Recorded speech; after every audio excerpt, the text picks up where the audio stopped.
and it's called gossiping. And so like you can talk to anyone. You can talk to like a toy. Like it doesn't have to be to another person, but you talk about a situation, not directly to your daughter. And someone says to your face, like, you look so pretty, you're like, yeah, whatever. But if you were to overhear somebody say like, wow, she's so pretty, you'd be like, damn. Yes. Like, these poor little kids are told like what to do. Put your shoes on, let's go, eat breakfast, go to sleep, like, you know, these things. And they like, that would annoy us, right? So they're basically little cavemen toddlers. Sometimes even when you say no, they laugh, right? They laugh in your face and you're like, is this payback? Like, what are you doing? And they laugh in your face and there's like no respect for the word no. But if you do this, it's the reptilian signifier. It's emotional. Do like a loud clap. And you're like a little growl or like some kind of like noise. But it's like when you do that, she just kind of like, she like knows, and she stops any like bad thing she was doing. This is really good. Called patient stretching. You're handing them a bottle of water, and then put your arm out, like, and then you just 1 second. I just need to do this really second, and then you stretch, and then 3 seconds, and then you give it to them. Yes. And then you can stretch it longer and longer. Oh, I need to do that. And then they'll learn their patient stretching, and that helps in these calm moments. It'll help you for the not calm, tantrumy moments as well. This episode is sponsored by Vanu. Parents worldwide understand the challenges of dealing with infant gas and reflux. These common yet distressing issues can turn a peaceful feeding session into a source of discomfort for babies and concern for parents. Enter the Vanu Lounger, a revolutionary product designed to provide a safe, effective, and simple solution to these problems. The Vanu Lounger is more than just a lounger. It's a game changer in your baby's care, combining comfort, innovation, and practical design. Vanu's unique design also addresses common tummy time troubles by elevating the baby slightly, which provides a better field of view and makes the experience more enjoyable for your little one. With an improved setup that enhances comfort and engagement, the Vanu Lounger encourages longer tummy time sessions. This extended time on their tummies maximizes the developmental benefits, ensuring that babies are on the right track to hitting their milestones. Use code CHELSEA, CHELSEA, for $20 off at vanubaby.com, VONUBABY.com, and you can find them on Instagram and TikTok at Vanu Official. And here it is right now. You can see I have it in gray. It's super cute. You can lean on it like this for tummy time. So my baby loves it, Roman. He's been maxing out the tummy time with this. So definitely check out Vanu. Thanks. Hi, welcome to GOT MILF Podcast. I'm here, Chelsea Skidmore, with Lexi Montée Busch, who is the VP of Marketing for SNOO and Dr. Harvey Karp's daughter. And it's Nepo baby. I feel like I had to say that because me and all my mom friends, like, know who anyone in LA, I feel like knows who he is. Yeah. So I had to like put that in with the intro. Was that gross? Totally. No, like, do people do that? I said it to like make a joke because I feel that pressure as well. I think that Nepo baby conversation really happened for the first time kind of recently. Like really? A year, right? Like yes. All these like publications, like, and a lot of those children have different last names, either to try to distance themselves, but mine is just like my mom's last name, so it kind of, and my husband's now too, so it kind of just worked out. But I feel that need too. I think we're in a really weird cancel culture type of era, and people feel like they might discover something, but we're super close. We work together every day. Like the whole team knows it's very much a family business. My mom and dad are the founders. I'm one of the many people on the team, and we work together. And yeah, it's fun. It's fun being his daughter and working together. Yeah. Well, I guess then okay, let's just jump right into that then.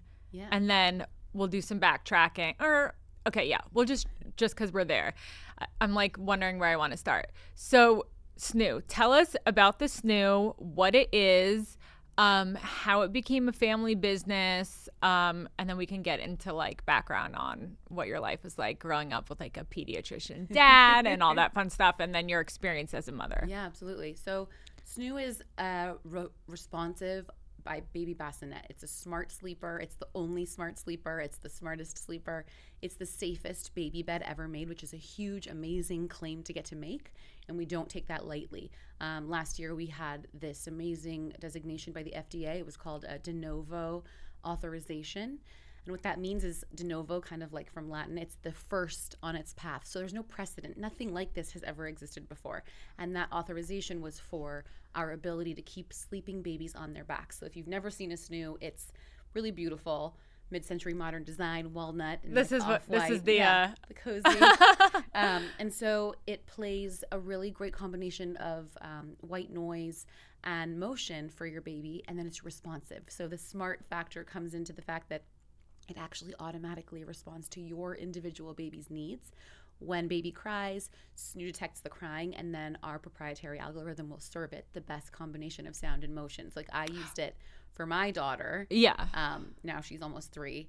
And you see, she'll scream and cry, and when she's DEFCON 5, like it levels up to that yes. to that really interesting like yes, sound. yes. And then it levels back down, and it's like low and slow, mellow as you motioned all night long. And that was really simulating the womb-like experience.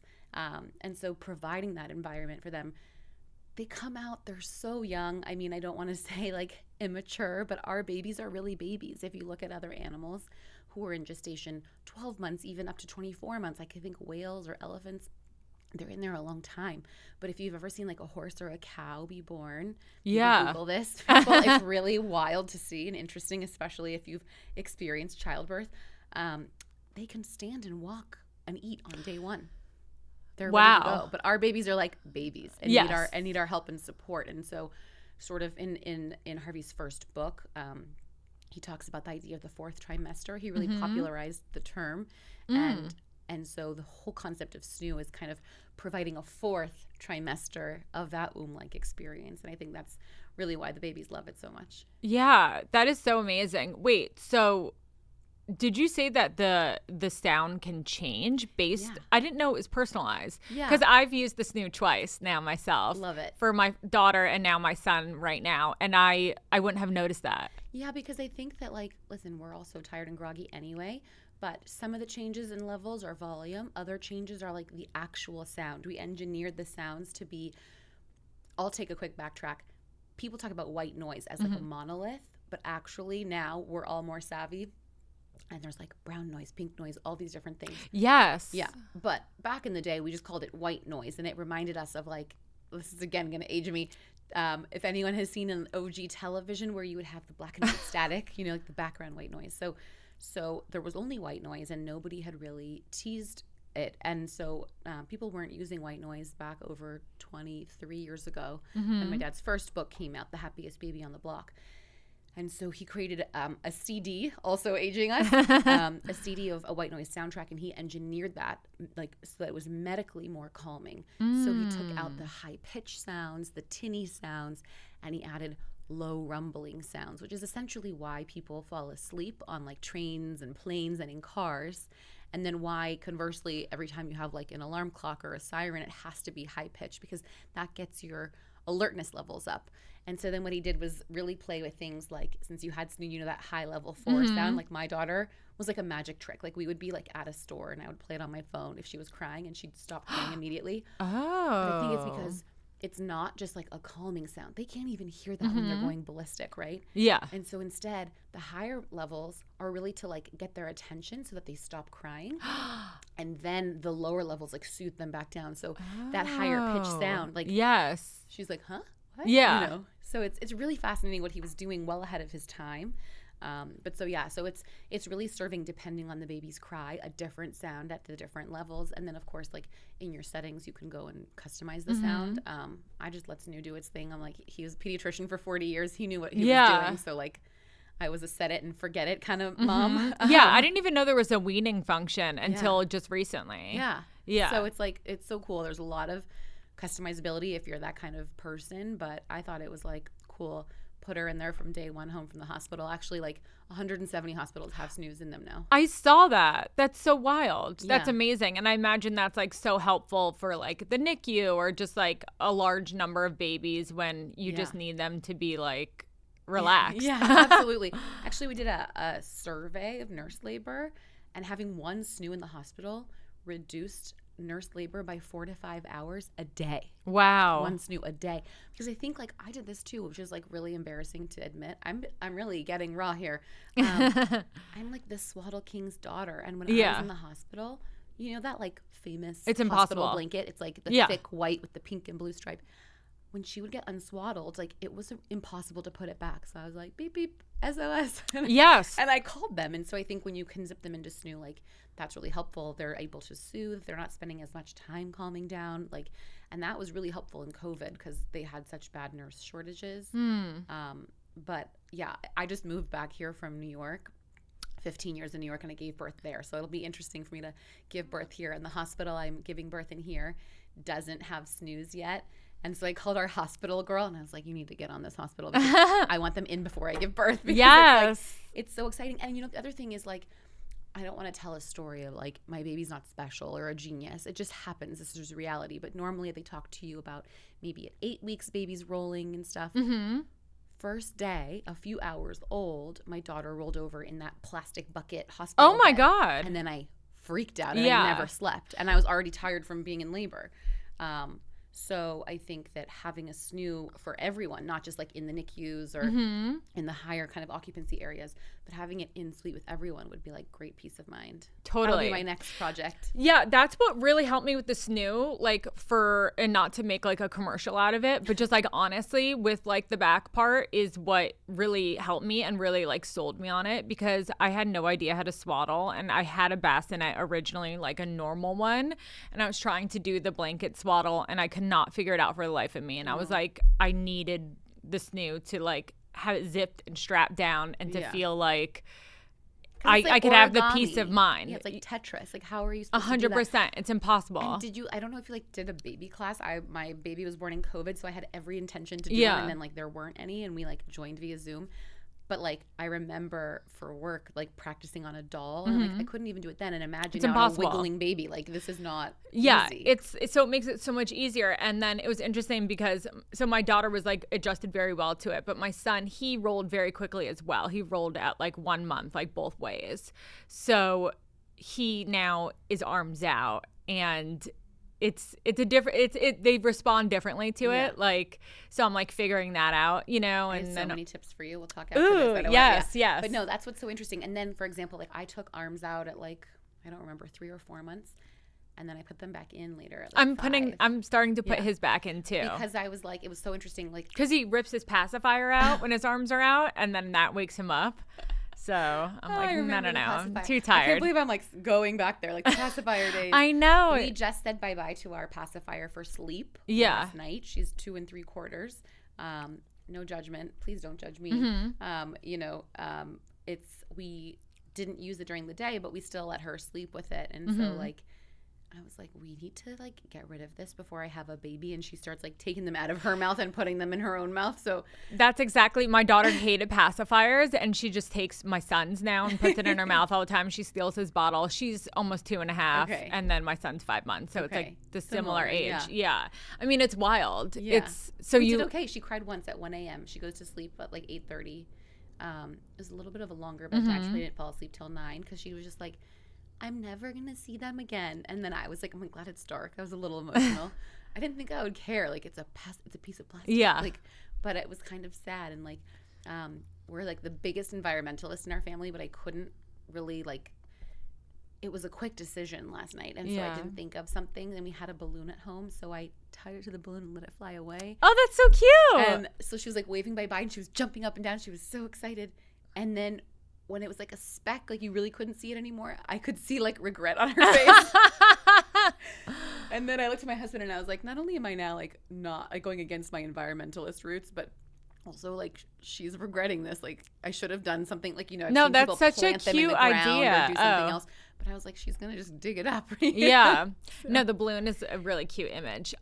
Do you have advice for okay, so I'm trying to get my daughter to transition from a crib to a toddler bed. Okay. And she's like not feeling it. Did you do a rail, like a halfway? That's what the toddler bed Okay, has. Interesting. Because I'm trying to put my baby now in the crib Yeah. soon. So I'm trying to like switch it and get her ready, even though she wasn't ready for it. Yeah. And she's like, she does not want to leave the crib. Well, I think what's interesting is like they're so used to their environments and they don't like change. And so one of the things that helps us with change, at least at our house, is from my dad's book, from the Happiest Toddler on the Block book. Mm-hmm. And it's called Gossiping. Mm-hmm. And so like you can talk to anyone. You can talk to like a toy. Like it doesn't have to be to another person, but you talk about a situation, not directly to your daughter. What's her name? Gia. So you can be like, Dolly, Yeah. Gia is such a big girl now, and it's time to move into the big girl bed, and now she can be big enough to get out through the gap all by herself, and talking to the doll. Yeah. It's so interesting. It's just like us. Yeah. When someone says to your face like, you look so pretty, you're like, yeah, whatever. But if you were to overhear somebody say like, wow, she's so pretty, you'd be like, damn. Right? Yes. Like, you believe things more for whatever reason when it's not directly from the horse's mouth, or it spikes your curiosity, whatever that is. It's like so inherent in human nature across all people. Yeah. That has been something that we've really taken with us at our house and is really helpful. We like did the same thing just recently because I was like, okay, I may as well not get another crib, even though I can like get it for free. Yeah. I was like, we'll just switch this one around. So we just switched to the toddler rail, like, unscrew the thing and put it on. And she was very excited. So we didn't have that same experience. But with the little gap of like, do you want to get in by yourself? Choice is also a great thing for these toddlers. Like, do you want to get in by yourself, or would you like mommy to pick you up and put you in, And then they don't focus on, they don't want to do it, right? Because if you have an open-ended question, like, do you want to do this? They're just going to be like, no. I know. My mom was like, why are you giving her options? Yeah. Well, if it's open-ended, it's no. But if you say, would you like one pretzel or two pretzels, Oh, right? so you're like, giving two options. So you're like, would you like mommy to put you in the bed, or do you want to get in it by yourself, Ooh, right? Through the little walking hole. Yes. So giving them options. They love agency. They love being in control. All day long, these poor little kids are told like what to do. Put your shoes on. Let's go. Eat breakfast. Go to sleep. Like, these things. And they like, that would annoy us, right? So they have an opportunity to have more agency and do things by their own volition if you provide options. And for me, I noticed that it like tightens up that open-ended question, because then if you have a big personality like my kid, the answer is just no. Yeah. Yeah. So what else do you have for toddler tips? I feel like you're so good at so this. Many. This is the most embarrassing one, and I'm going to try to make the sound effect here. When your parents know best, like literally when your dad is like the expert, like you can learn so much, but sometimes it's not as easy to do. So like one of his things is called clap growl, also from the Happiest Toddler on the Block. And like I have a kid she's just got a big spirit, and so like she doesn't love to listen. And sometimes like, I don't know what it is with these kids, man, but like maybe it's because we all did all this like baby-led weaning or whatever, letting them eat by themselves. But back in the day in the 80s, like they spoon-fed us, right? And there was no mess. These kids eat everywhere and make a mess. That's just what we do now. We learn developmentally that it's more interesting and that it's perhaps better for motor skills or choking or who knows. I don't remember the multitude of reasons. But in doing that, like it's a lot messier. And I find that like there was a lot more like throwing and stuff. Yes. I am like not a fan. I'm very like OCD clean. I am not a fan of like the food on the floor, and especially being like 40 and now pregnant. I'm like, I also don't really feel like getting on my hands and knees I'm 3 times a day not and like picking getting that it off up. the floor. Yeah. So you can see in their face when they're like being naughty. Yes. And they're like throwing it on purpose almost to test you. So I call him all the time. This has been like a thing. And I'm like, she doesn't listen when I say no, even if I say it mean or say it loud or say it firmly or, whatever. And so he was like, do that clap growl thing. And I hate it. I hate it so much. It's so annoying, but it works every time. And he comes over. They live really close by. We moved here from New York to be close to the family. And so like when he comes over, it's every time. So they're basically little cavemen toddlers, and they're very hindbrain oriented. They don't have any prefrontal cortical development. Like, they don't have good self-control. So like, you can't logically be like, we don't throw food. Like, yes, we've all heard the gentle parenting and we like that. But sometimes even when you say no, they laugh, right? They laugh in your face and you're like, is this payback? Like, what are you doing? And they laugh in your face and there's like no respect for the word no. But if you do this, it's the reptilian signifier. It's emotional. So you do like a loud, I have to take my ring off to do it. You do like a loud clap, and like a little growl, or like some kind of like noise. I'm a little raspy, so I can't growl well, but it's like when you do that, she just kind of like, she like knows, and she stops any like bad thing she was doing. And he does it really well. I don't do just it with well. a Just clap, like growl. And then what do you say after that? Then you can say no. You can say no, or you can turn your head. The other thing is, like, I think a lot of people say like, no, don't do that. And that's where you'll hear a lot of these like Instagram parenting experts explain that is actually what they call positive reinforcement, even though a no is negative. The positive meaning there's a presence of an action, and the kids want your attention, right? And so sometimes, if you're just like eating dinner and chilling, you might even, get up to get yourself a glass of water, or be like reading them a book or whatever it is, and so you're not paying attention. So the no is almost like attention. It's the presence of something. So they kind of want that, right? And so the other thing that's interesting is by turning your head or turning your whole body around, you're not leaving the room. So you're not like wait, when do you turn? You can, after they like stop the behavior, you can like, or you say no, you can like turn around for a quick sec to kind of ignore them, but not leave the room. So you're not like punishing them. So you're not like giving them what they wanted. So it's like stopping reinforcing the behavior. Exactly. So it's interesting. There's so many things in this book, but wait, this is amazing. I have to get this book. It's so funny because the damn clap growl, I suffer because, as you saw, it's embarrassing. I did it badly. Like, it's weird, but it works every damn time. Okay. So I'm totally going to try it when I get home because I know something will happen. My daughter. There's a video too. Like, you can learn better from him than from me. Yeah. So I'll link it, and you can link it to your audience too. Yeah. No, it's like one big clap. It's like a like a no. And you're pointing? Yeah. Like, well, or you can do like a hold, like a no or a no. Or you can just do it without it. You can add the no afterward. You can even do the sequence. Clap, growl, say the no, and then turn your head for like, turn your body. Like if you're in the kitchen. Yeah. And is that because they already know not to do the behavior? They see the face. Like they see the sound. Like that's like a universally negative in a way, because no doesn't mean no to kids. Yes. You know what I mean? Yeah. Whereas like that then requires like cognition, and then if they laugh at you, you might smile, or like again, you're giving them more attention than you were before they were kind of naughty or whatever it is. So the clap growl is just like a signifier of like, that is bad. Stop that.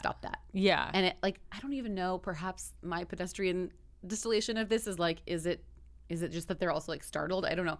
Whatever it is, the man is a genius, and I like wish he could just be like on a replay and do it for me, but I hate it and I resist it, and like that's the nature of parents and children, where I'm like, I'll do everything else you've told me to do except for that one thing, and it's the one thing that works. Oh my God, I can't wait to try it.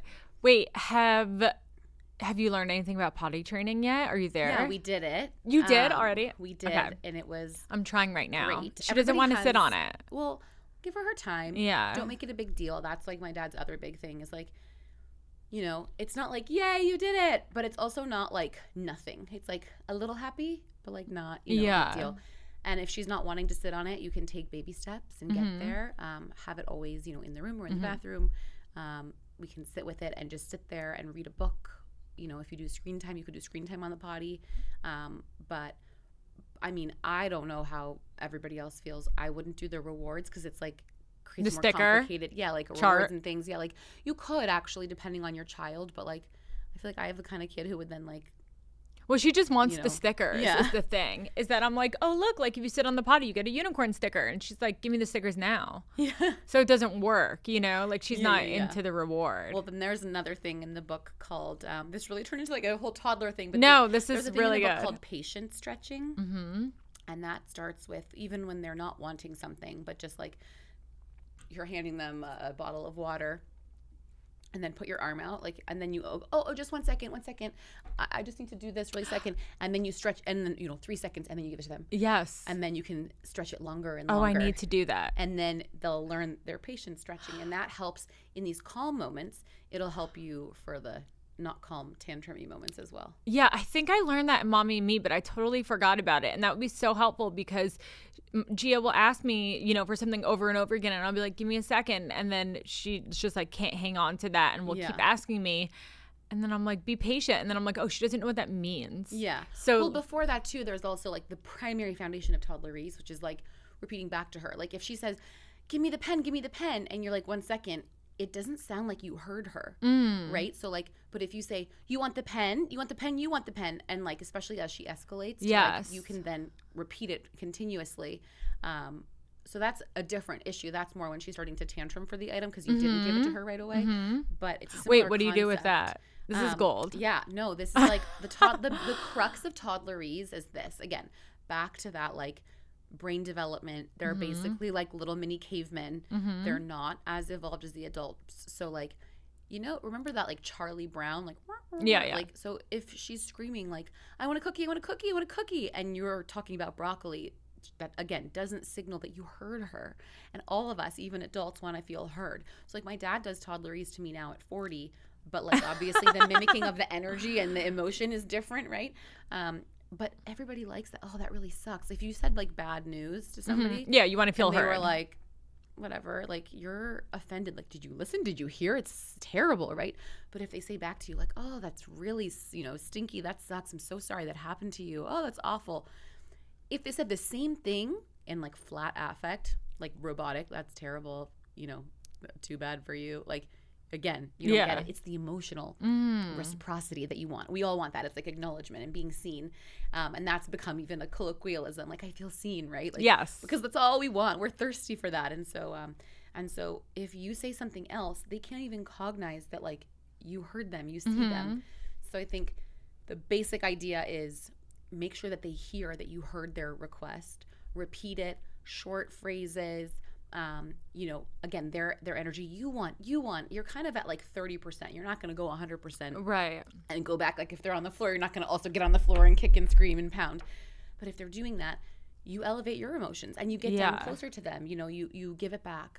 But it's all in the book, and I'll again link the video for you guys, because who has time to read like 300 pages? I know. I keep ordering books. Sorry, I'm kicking you. I keep ordering books and never finishing them. I know. Story of my life. It's impossible. I have like a whole wall of books. It's so hard. And then I'm like, oh, something else happened. And also, if I'm being really honest, like when I had kids, I stopped reading books. I was like, I read articles. I read so many things, but like I don't have the time to. It's impossible. I know. So, and you seem like you're super busy with work. Like, what is your work balance like? Oh my God, it doesn't. This is a myth, people. That does not exist. I cried last night. Let me get really emotional here. I cried last night because I went to the office. We're like a hybrid office, and sometimes we're, at home. And yesterday was in office, and I have a lot going on at home right now, like nanny transition, preschool transition, potty training, getting rid of the pacifier. Yes. Like, who told me to do all of this at the same time? I know. But life just kind of kept happening like that, and whatever. So yesterday morning, I like chatted with the nanny before work, and I was like, okay, let's take the pacifiers away because it's her last 2 weeks. And I was like, it's better to do it with you than like with a new stranger, right? And then I was trying to think in advance of a plan, and I was like, you know what? Like, we didn't do a goodbye, like a whole thing that all these, Instagram moms do. Like, I should do something. It can't just be like I took them away.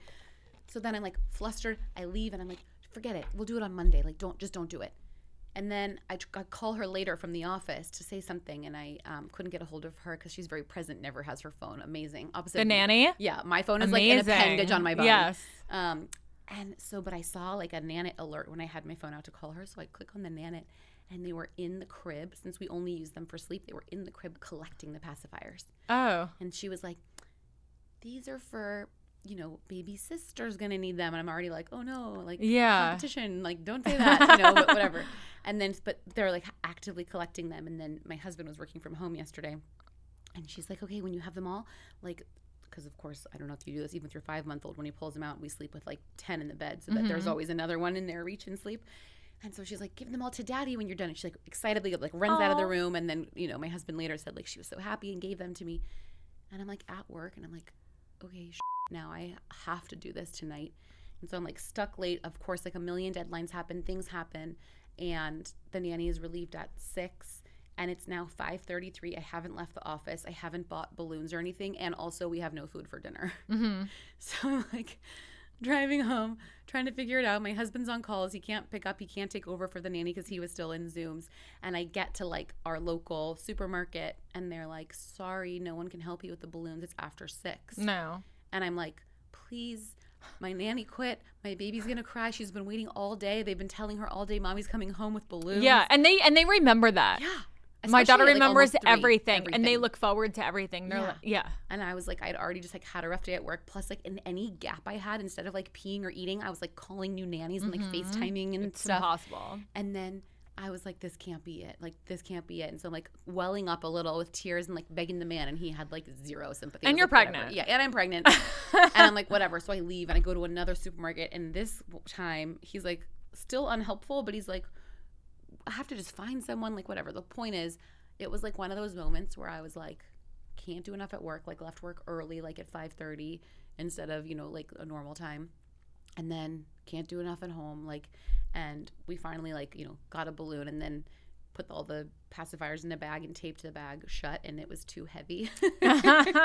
So then she lets it go, and they go up a little, and then they sink, and this happened 3 more times. And so then my husband went away and took them all out of the paper bag, put them in his pocket, and now the paper bag is empty, but he smartly taped it shut so she couldn't see that. Yeah. And then it finally went away. But I was okay, so I'm failing at work, failing at finding a new nanny, failing at getting the balloons, failing at coming home on time for this nanny who's already been there all day from 8 to 6. And then I got there 6:45 at the time I found everything and got food. And then even failed at the balloon release. And I was and that's when I finally broke and cried. Yeah. And the nanny hugged me, and she's no, you're a good mom and you're a good worker, and it's fine. But that was one of those moments where you were the work-life balance. It was a very long-winded answer. I apologize. But it was an example of some days you're a better mom. Some days you're a better businesswoman. And other days, somehow, you suck at all of it at the same time, and you cry and you don't get it and you try so hard, and it's I'm gonna cry now. I'm yeah, I did my best. I don't know. Yeah, no, I so feel that. And for me, I really don't like to be on my phone in front of my daughter, but it's it's not practical. I have to do work on my computer and be on my phone sometimes in front of her. And I feel so bad. Yeah. I just feel I don't know. I really guilt myself about that kind of stuff. It's really hard. I think one thing, as I then can't sleep in my pregnancy, weird discomfort at night, I can't help it, and I scroll social media. Yeah. And some of the things I see in the comments sections are actually really helpful. I saw some people arguing about screen time, and this other woman wrote, "Don't judge. You don't know if a mom is ordering diapers on Amazon, arranging a play date, picking up school." She's life is different. Life is in the phone now. So, don't be so hard on yourself. That is true. Yeah. My dad always says this one thing that I love, and I wish I came up with it, but he says, stop shooting on yourself. And it, the shoulds kill you. And of course I love the proximity of shooting on yourself, because that's what it feels like. That's what I thought you said originally. It's stop shooting. And it's the shoulds, I should do this better. I shouldn't be on my phone. We should be a screen-free family. We should read more. We should run more instead of sitting and coloring. Whatever all your shoulds are, yeah, throw them out the window. It's so hard already, and it's harder than ever. This is the first generation who has no support of a community, no village, all these hats and shirts, where's the damn village? There is no village. No one's here to help you. You're out for yourself. I think other countries still have a lot more community. They have long paid family leave opportunities. They have paternity. A lot of Americans only get the birthing partner's leave and not the co-parent. There's just there's not really neighbors. Kids these days, they're not babysitting because they're also vlogging or doing something or trying to get into Harvard. And so having at age brat 11, summers. Yeah, exactly. I don't even know what any of that stuff is. It's great, and I love all of it. But at the same time, it took away the basics where the 12-year-old next door, when I was a kid in the 80s and 90s, I babysat the neighbors. Yes. Where are the 12-year-olds? They're smoking pot. I know. I don't know where they are, but that's what I'm joking. I asked an 11-year-old, what does he want to be when he grows up? This was 5 years ago, and he said a YouTuber. And so they have different priorities, and also the pressure on them because their parents are seeing a lot in our country is broken. It's a wonderful place, and we have so many good qualities, but I think we're really seeing it's kind of a dumpster fire. Yeah. Especially for American families. Data came out recently that rent in all 50 states, childcare is more expensive than median rent. This is outrageous. It's insane. And preschools, by the way, oh my God, are nuts. Oh, one of my best friends' kid is starting kindergarten, and I text her, and we were talking about orientation yesterday, and I Googled the tuition, and fine, it's Santa Monica, it's a nice town. Yeah. It's $50,000 a year for kindergarten. That's insane. And that's private school, so that's a choice. Yeah. But even that number, like when we were kids, Totally. private school was like $12,000. So Yeah. parents don't have a choice. If you aren't affluent enough to make a choice and your local schools aren't great, you don't have a choice. You can't go there. And, you know, if you wanted to stay home with your kid or perhaps have a nanny, you don't have a choice. You have to go to daycare at 8 weeks, 12 weeks. These are lucky people who get 8 or 12 weeks. There are so many industries that don't even have that. It's like you have to go to work right away. So everything feels like a little bit broken. And so because of that, I think there's these longer term effects, and there's the pressures of capitalism, and that makes the pressures of college and getting into college. And so these 12-year-olds are like interning. And they're not babysitting. Really? Yeah, like they're interning now? They're like trying to learn things. They're like apprenticing. They're doing things because there's like At labor 12? laws. Yeah, you can't be younger than 15 to work, but they're like observing, shadowing. You know what's like, the new wild thing is that kids in high school are staying back a year for sports. Do you know about that? Yeah, it's interesting. That's like a new popular thing. I know like several people's families who are doing that with their kids. It's all a lot of pressure, and I feel bad for the parents. Like, I don't necessarily have an opinion on that particular topic. I'm not aware of it, but I think it stems from the same thing. Pressure to be the best, pressure to get a scholarship because it's not like reasonable. You can't afford to go to college. I mean, everything just feels hard. And for our kids who are babies, how much is college going to cost? Oh my God, years? I haven't even thought of that. But I I know. feel like, I feel like college is over. It's so hard. It's hard. And so anyway, all of that I think took away from the village. Like, and I think the other part of it is a good thing, right? Like women are having educations, they're in the workforce, they're doing things in the world, so we don't have the traditional gender roles, but we used to have like aunties, grandmas, like sisters, cousins, like the women in the village together, and they would like pass down information. This is what goes back to the baby book, which is like he didn't invent swaddling. This is like a millennia years old thing, but he brought it back because like without having that community, people didn't pass down generational knowledge, and so like people forgot how to swaddle. It just wasn't happening. There wasn't even a swaddle blanket on the market. This was 2001 when the Happiest Baby on the Block came out. And I was like, I don't remember how old I was, 18. And I was like in high school, like answering the phone after school. And these were like the olden days of Google. So like we just put our phone number, you know. Yeah. And people would say like, I'm reading Dr. Karp's book. It says to swaddle with a 42-inch square blanket. Like, do you know where we can find one? And I would say, no, I'm so sorry, ma'am. Like, maybe just go to Joann's Fabrics and cut it out. Like, that was his advice. And now it's like a multi-billion-dollar industry. Oh, it's so crazy. like swaddles didn't even exist then? No, especially not like the prefabricated, like do-it-yourself kind. And then I don't like the Velcro ones. Yeah, Those are I kind of do. Like, it depends on. I like our Sleepy. They're confusing. It's the same as like a SNOO sack, but just without the wings for people who don't have a SNOO. Oh yeah, wait. I have one of those. I don't know how to use it because what are the inside flaps for? Oh, those are for so you put your arms down. Okay. And then the whole goal is, which is like sort of counterintuitive to some people, you kind of think like, oh, babies are delicate and gentle, but it's actually like really constrained. Like this area, I don't know how this, I just like bent over, this kid just got squished. But they're really tight. They're in the fetal position. They're really like kind of, there's no movement in there. And so in that early phase where you're simulating the womb, you want them as tight as possible. And so some people might even say, my baby hates to be swaddled, but actually they're perhaps not doing it right. It kind of is like, you know, at the pediatrician when they like hit the little triangle rubber thing on the knee. Yes. If you don't get it in the right place, your knee doesn't jerk, your foot doesn't jerk. So it's like you have to still do it quite right. And so swaddling, you kind of have to get it quite right. And so it's like do it super tight, do it arms down for safety. Make sure the hips are not bound so that you don't encourage hip dysplasia, like all these things. But when you do them together and you get the hang of it, which is why we invented Sleepy, because then it does it for you. But so then they're really soothed. But then that one's not for the SNOO, right? Yeah, it's identical to the for SNOO a crib. sack. Exactly. It's identical to the SNOO sack. It just doesn't have the wings that clip into the system, the sleep system of SNOO. So then is that for babies, though, who are going to be – but what if they roll over? Well, we have snaps at all the shoulders. They're hard to see. It's kind of invisible. We liked the design of that. But if you, like, pop them open – it's like sleeves. You can just put their arms out. Yeah. So I used Sleepy after we used SNOO because I wanted her to feel like for the transition into the crib. Okay. I wanted her to feel like something familiar. I don't know. I was nervous, and then it was like the easiest thing ever. But, you know, new mom's first time, you're like, okay. And so I used Sleepy. I put her arms out because at that age, as you said, if they can roll, you want to make sure that they can use their body parts to help themselves roll back. So I took her arms out and put her in Sleepy, and she slept like 12 hours. And I was like, oh. Oh, wow. Okay. Yeah. Okay, cool. I'm going to try that tonight. Yeah. Well, not tonight because my daughter will be in the crib, I'm time. sure, Yeah. when she can get rid of it and give it to him.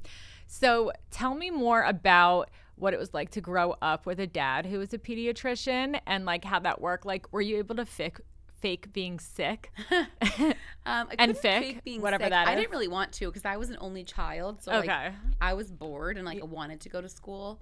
I like paid less attention to school than to like hanging out with my friends. And, yeah. like, But if you were like, I don't feel good, would he just be all over it? No, but what's interesting is like, ironically, people view doctors and especially like traditional, you know, Western medicine as like drug pushers. But when I really was sick, I'd be like, give me something. And he'd be like, take an Aleve, drink tea, eat garlic, here's some soup. Like, eat garlic? Is that like, I don't know. I think I've some, heard like, that before, but antibiotic properties. I mean, also this is like, you know, 30 years ago and I was like whining, but that's my memory is like you're fine, you don't need anything, like it's unnecessary to prescribe like your body will do its that thing. You don't need. Yeah, like of course if I had an infection.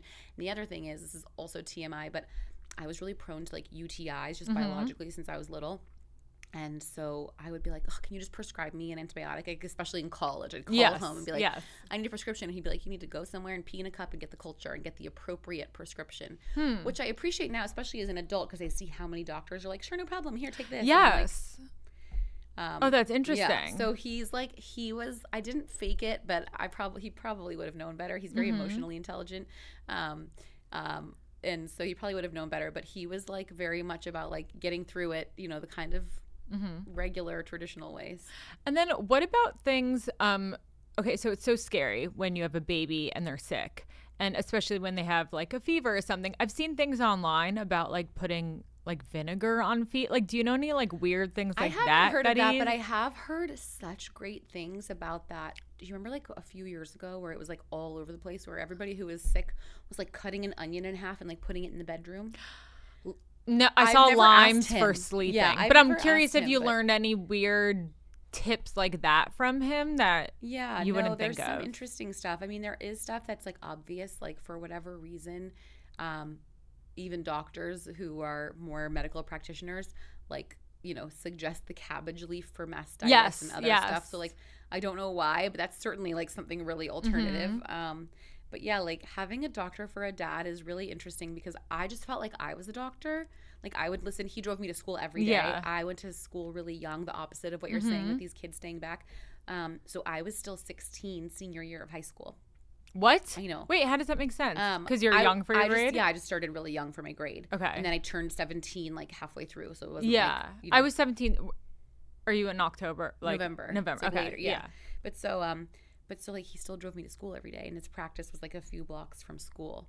So I would be in the car and he'd be returning like on-call calls, and he would be asking things like color of the snot, color of the poop, texture of the poop, you know, these kinds of questions. So I feel like I learned that kind of stuff. Yeah. Or, like the other weird thing about like having a doctor for a parent, especially like in high school, is like boys would be like, oh, your dad's seen me naked and you haven't, and like weird, you know, like jokes, like because he was practicing in the same city as I went to high school, so it was like everybody went to that practice. Oh, that's so interesting. Yeah, so like everyone knew him. Did you go, or you're not allowed, right? I think you're allowed, but like or is that just operating? I don't know. I mean, I think there's probably conflict of interest in general, but like I don't know. I was like, I mean, you probably not have to leave your house. Broke a bone. Like I wasn't sick, but like, so like I feel like if I needed stuff, like yes, I would go to his office to like pee in the cup or get the culture or whatever. But I never had another doctor, so like it was kind of more like I would see anybody in the practice if I needed, but he was kind of it. Which is like weird because as women, I think a lot of us like. Maybe Americans, also our healthcare system's a little kind of funky, but a lot of us like don't have a GP. Like I only have an OBGYN. I just like treat her as my primary care doctor. Yeah. So did that help you then look at like being sick or wellness as more practical instead of more emotional? Yeah, I think in our family it was unusual. You know, he in particular was he's a big environmentalist. He helped ban phthalates in 2007. Wait, what is that? Phthalates are like part of this whole conversation people are having right now about like PFAS and stuff, like the ingredients in their plastics. Oh. So the phthalates, I think it's spelled PTHALATES, but anyway, phthalates are essentially the ingredient in probably this water bottle and definitely like a rubber ducky, things that make it soft, like things that make plastic squeezable. And so when he learned as an environmentalist, when he learned about like how horrible those are, and it's basically also being endocrine disruptors and potential carcinogens and all these other dangers to children, he wrote an op-ed in the LA Times, and then Dianne Feinstein's office got a hold of it, and she read it, and she sent him a letter and said, your op-ed, she said, rarely, I have it, it's like posted on our company Instagram somewhere, but she said, very rarely can I point to a single thing that made me do something, and this bill to ban phthalates and get the state of California from children's products is because I read your piece. And it was very exciting. Wow, that's amazing. So he's very like natural and organic, so we always grew up like eating kind of really healthy organic foods and kind of caring about wellness. My mom always like says we were green when green was just a color, not like a trendy lifestyle. But yeah, it was like the 80s green juice. Like, so there are a lot of things he liked and believed in, and it was a little bit more hippy dippy for any of the folks out there listening. Like, you know, he took care of 10,000 babies in Santa Monica. So like people here remember, like he rented a little house with like a play gym, and like his practice was like cool and homey and a little different than like your kind of sterile white doctor's office. That's cute. Yeah. Does he give you advice for your kids? And do you ever have to be like, I don't want to hear it? No. Because you know how like sometimes parents can be annoying. That. Okay. Sorry, Mom. So is it different? Yeah. Like with him, you're like, I'm going to trust anything that you say. As a developmentalist, he understands it all goes back to toddlerese. Like toddlerese is applicable from like age 9 months, 8 months. Like you're really a toddler before. I think we all think of toddlers as one, but you're going to notice this soon with your second. It's 8 months, 9 months, and you'll see it. Like for me, it was like a precipitous change. It was a Saturday afternoon. I lived in New York. She was like 8-ish and change months old, and my like perfect Buddha baby like had an attitude, and I called him and I was like, is she gonna go back? And he said nope, and I was like, oh, okay. And so I think it starts at that age, and then of course it's in those first 5 years, and of course you get through like the terrible twos and the three-nagers and all the different names and portmanteaus that people have made up for these phases. But you can really use it for a 99-year-old, like you know, like respectful, cooperative, empathic communication. And so I think like he knows that advice that's unsolicited like doesn't go very far, and he knows how to talk to kids, and that translates into knowing how to talk to people. Yeah. Whereas my mom comes in and she's like this like amazing worker. She's like the queen bee, like she's like the doer, fixer. And then it's like a little bit more like, oh, you should do this or you should do that, and she has like good intentions to help. But I'm like, this is unhelpful. But it's interesting because like she's so wise and smart, but I think it's like also just like a resistance. It's like the unsolicited part. Like when a person on Instagram says like, you shouldn't do this, it's like, it's none of your beeswax. It's like, well, I was, but now I'm not because you said that just to retaliate. Yeah. Yeah, that's so funny. Do you have any advice for new moms? Oh my God. Well, it's so weird. Like it came really natural to me, and I'm not patient. I'm very hyperactive, ADHD, like chatty if you can't tell. And so I was really afraid that I wouldn't be good enough. I was afraid that I wouldn't have patience. And I don't know, it fell from the sky. Like it just came to me. I'm patient with her, even when I'm not patient with myself or my husband or life. So I think have faith and just like know that like it'll work out. And if you look around, like everyone, even the people on the street that you maybe don't respect or like who made bad choices, they still like raise kids and everyone's alive and fine. So to not like over worry, it just happens for you.